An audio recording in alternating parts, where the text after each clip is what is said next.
Unity is our strength. If we can work together, we will get success in our life.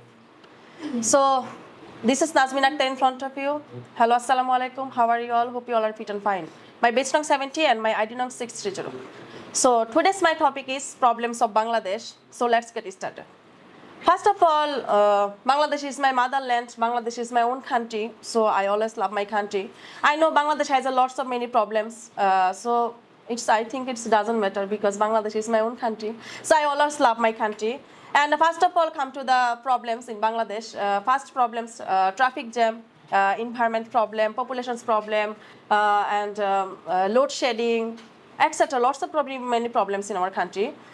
So come to the traffic jam. I think traffic jam is most difficult part in everyone's life because we cannot go anywhere easily because of traffic jam. But now I think traffic jam is limited by for this metro rail.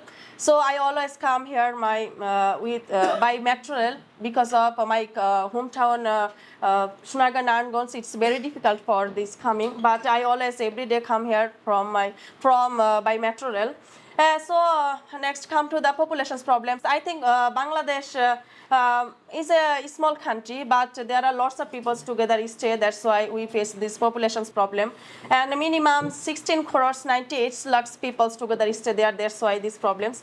And come to the environment problem. I think environment problem is not our country problems. I think it's our own problems because we cannot solve this problem. That's why, because I think we make this problem. That's why we face this problem. And then come to the load shedding, and I think summer seasons we feel very hot. That times every day we face this load shedding problem. That's why we face this many types of problems. And I think our country these types of problems. I think these types of problems any another country face these problems, but they are solved this problem. For example, Singapore has lots of many problems, traffic jam, environment problem, and etc. But they are find this problem and solve this problem. That's why this country is more beautiful. Now in Singapore is the most beautiful and clean city. But so I suggest for everyone, if we together solve these problems, our country will be more beautiful. So that's all about things. And thanks for listening patiently. Allah Hafiz. Assalamu alaikum.